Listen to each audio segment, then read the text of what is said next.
Namaskar. Welcome to Discourse number 35. In this discourse, we will examine two more virtues, namely Asteya and Aparigraha. Earlier in the two previous discourses, we have learned how important the two virtues, namely ahimsa, non-violence, and satya, that is truthfulness, in yogic life.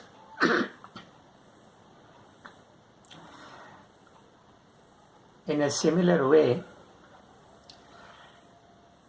the two virtues, namely Asteya and Aparigraha, also play a significant role in arresting the modifications of the mind. Let's first take Asteya. It's a Sanskrit word which stands for non-stealing. This also is as complex as ahimsa and satya. This virtue also cannot be understood in an ordinary sense. Non-stealing does not mean merely abstaining from stealing.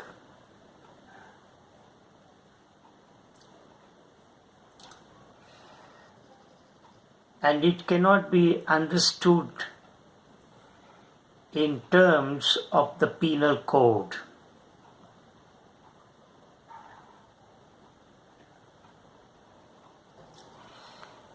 Why, first of all, the tendency to steal arises?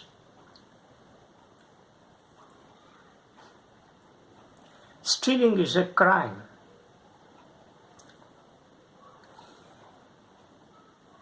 That which does not belong to us.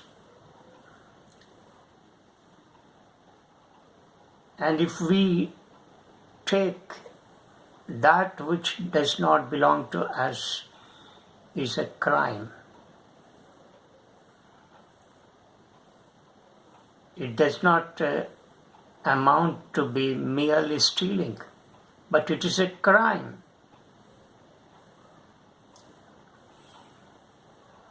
Not only tangible things, even the intangible things.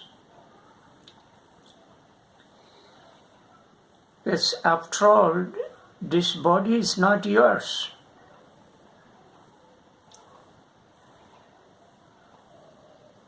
It will perish one day.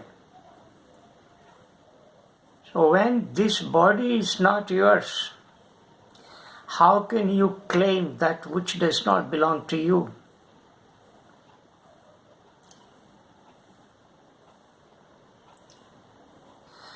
The stealing should be understood at the minutest level.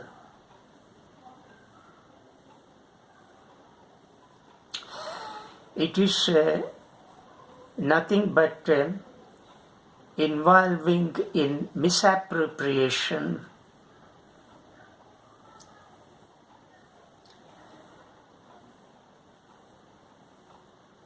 and this misappropriation in shady transactions, unethical transactions,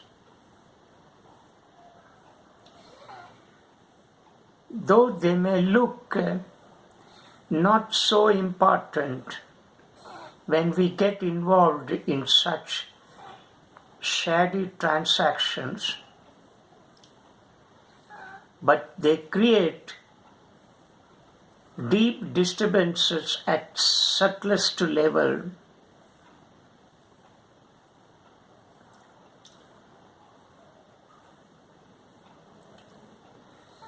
therefore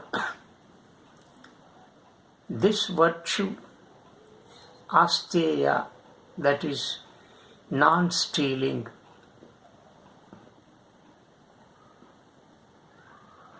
should be practiced true to its spirit.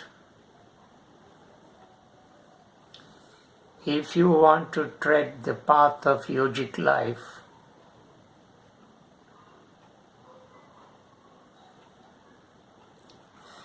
the speaker has already said that we need to lay strong ethical foundation in our living.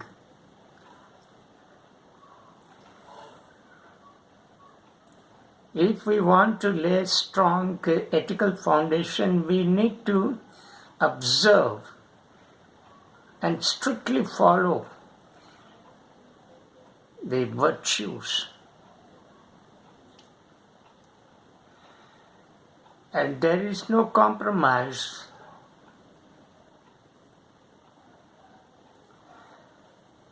On these virtues.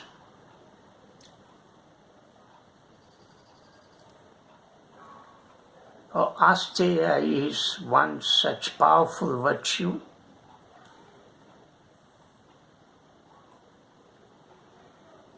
That needs to be ingrained in our consciousness, for which we need constant vigilance, alertness.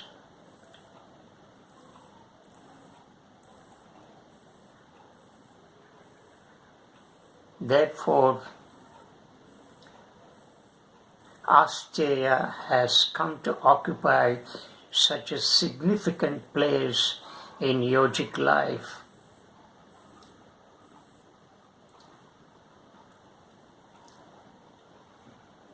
As the speaker has just now said, misappropriation of small things in unethical transactions should be taken into account. Such small transactions may look very small for you, but you do not know that this kind of negative virtue is unacceptable in yogic life, since the speaker has already said such shabby transactions in our life would form subtle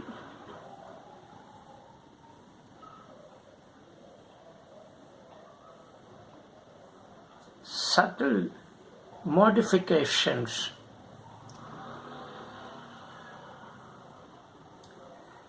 subtle impressions in the subconscious mind, and that would create terrific havoc in the path of our yogic life. Therefore, Asteya needs to be practiced. In a similar way, Aparigraha means not merely abstaining from greediness, but it should be taken in a comprehensive sense, that is non-possessiveness. Aparigrahas is complementary to Asteya. Non-possessiveness goes with non-stealing.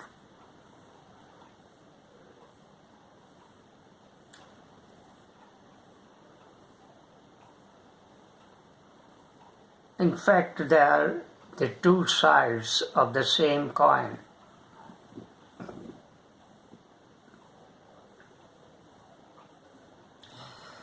Non-possessiveness is a virtue,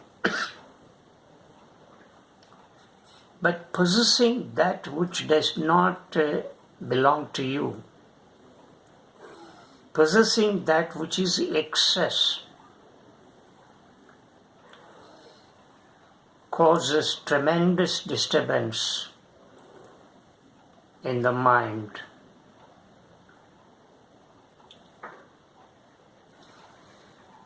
See, coveting more and more in life, there is no end to it.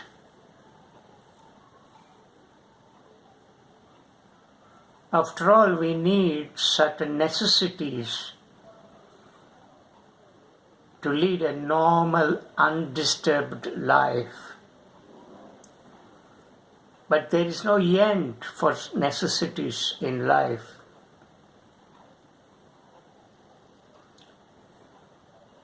Even the necessities may turn to luxuries and comforts.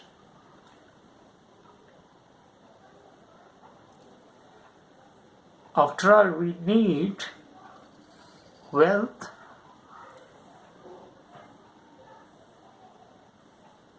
to maintain this body and mind together in this world.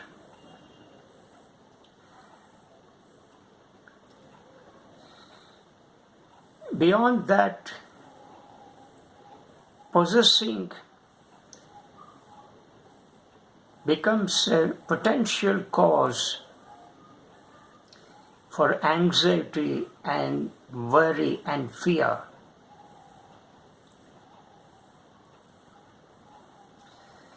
So, for instance, when you acquire more and more wealth, you want to safeguard that wealth. How to safeguard that excess wealth? So worry starts, anxiety starts.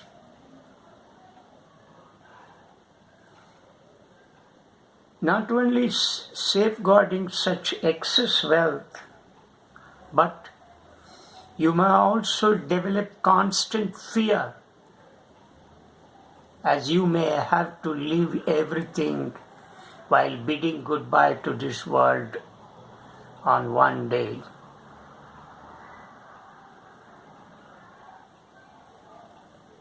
So you have anxieties, worries and fear, and these cause terrible disturbances in the mind, and you cannot do anything. You cannot sit and do meditation. You cannot think of this body and mind, because there is no time for you. Lot of time and energy goes for acquiring, safeguarding, and constantly living in a sense of insecurity of losing such excess wealth.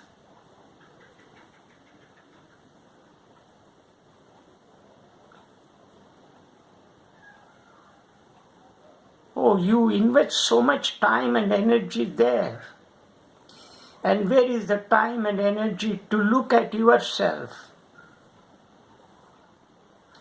This is how the world is moving. This is how man is functioning and working in this world.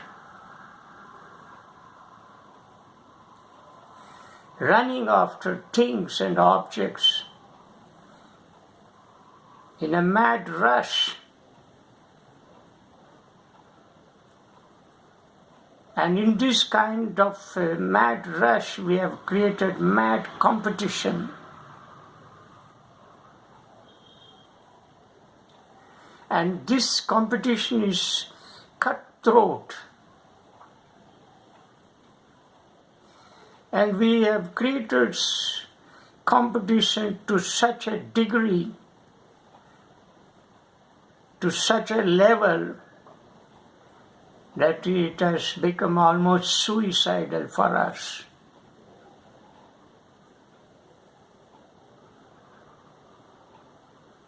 Everybody lives in fear of the other. Everybody lives in a state of insecurity and uncertainty. Because we have created competition.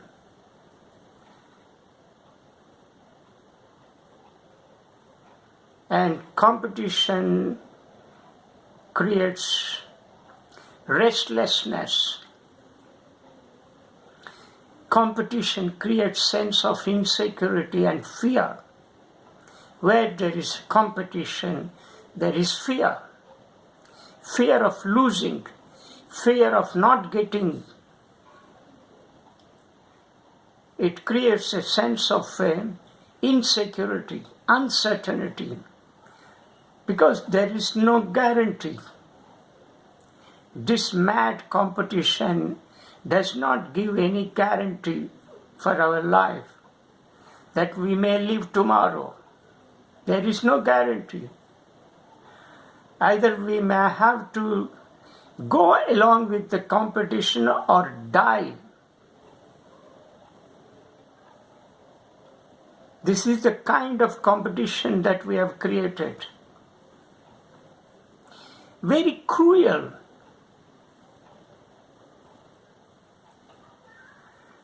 In this kind of competition, my survival is more important than somebody's survival. This is the philosophy on which the competition works.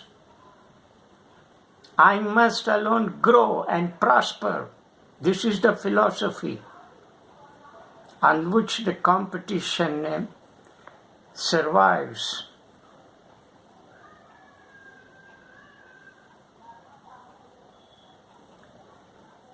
So it is suicidal.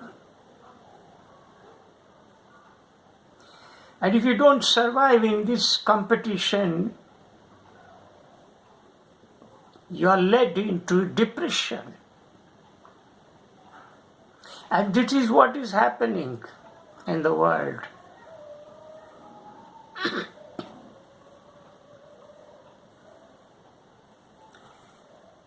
So, non-possessiveness, not coveting, which means that you create more space for others to live in this world.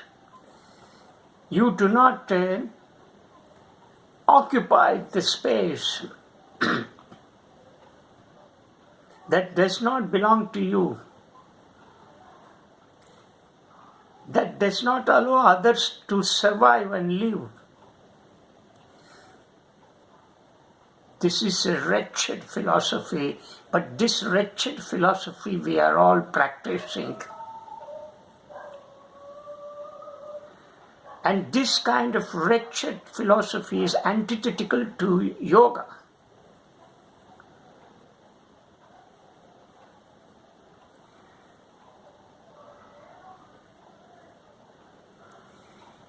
So, not possessing in a yogic life, you cannot claim over anything that is excess.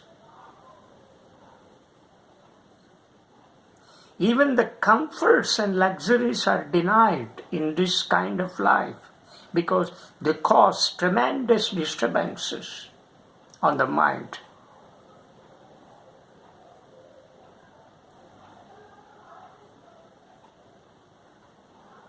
So therefore,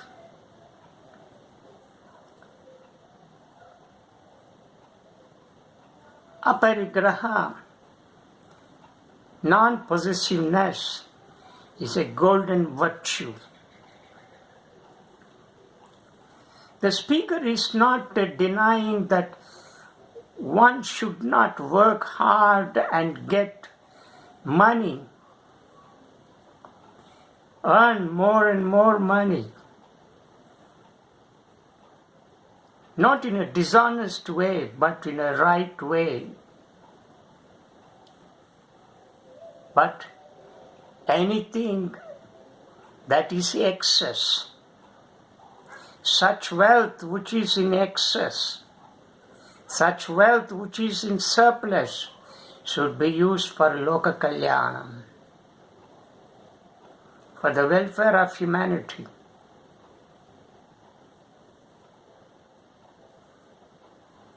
You should become philanthropic.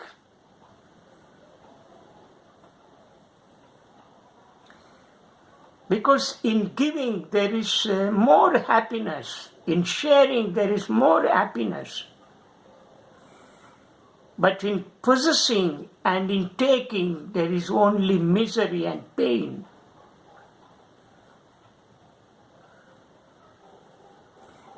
Therefore the speaker is emphasizing that there is nothing wrong in earning wealth, but anything that does not belong to you, anything that is excess, anything that is surplus, should be given back to the society. But this philanthropical activities, action, should be selfless. Not that you should do it for the sake of fulfilling your ego or for a public show. It should be a selfless service. When you have that kind of attitude towards wealth, towards property, towards something that is excess and surplus, towards something that does not belong to you, then you are already on the path of yoga. Yoga is happening there.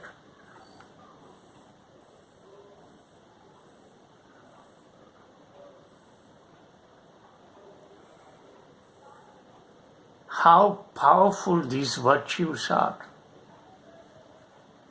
and how stupid we are to neglect all these virtues,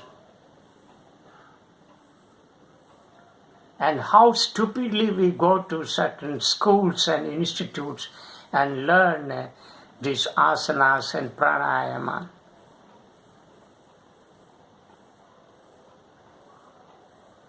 Without properly orienting ourselves in our ethical life. This orientation is absolutely necessary in leading a strong ethical life. That alone can take you to the higher level. Not merely doing asanas and pranayama. As the speaker has repeatedly said, such asanas, performing asanas and pranayama will not be very effective, will not create any effect on your body and mind complex. the speaker treats such kind of doing asanas is nothing but doing a physical exercise. But unfortunately, in the world, yoga has been reduced to a fitness exercise. It is a great tragedy.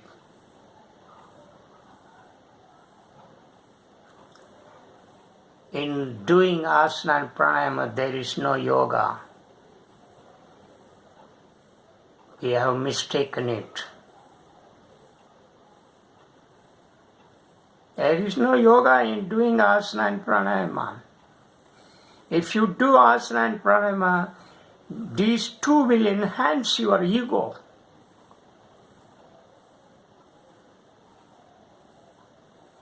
This will create a wrong impression in you that you are a yogi. It creates a wrong image in you. And your ego gets bloated.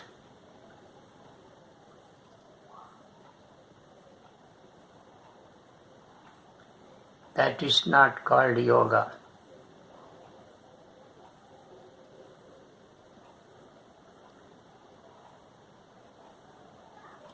Oh, we must give up such false notions about yoga.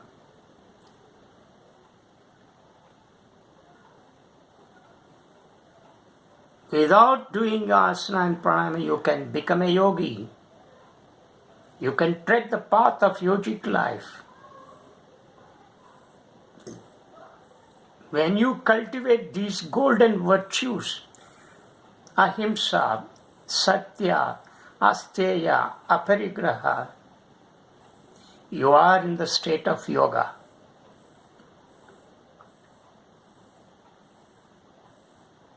There is no need to practice asana and pranayama. Not necessary. Of course, to keep your health sound, you can do any other exercise. You can go for a walking. You can go for a jogging. You can go for a swimming.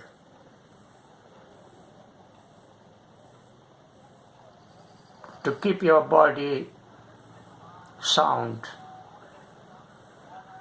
to have good health, to have good physical health. But if you want a good mental health, you must follow these virtues. These virtues may not do anything with your body, but if these virtues are not practiced and followed strictly, they create so much of disturbances in our mind.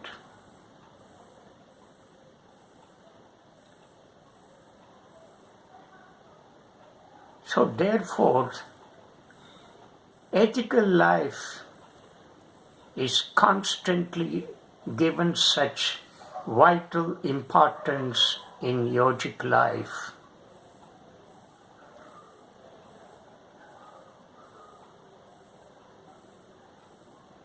Namaskar.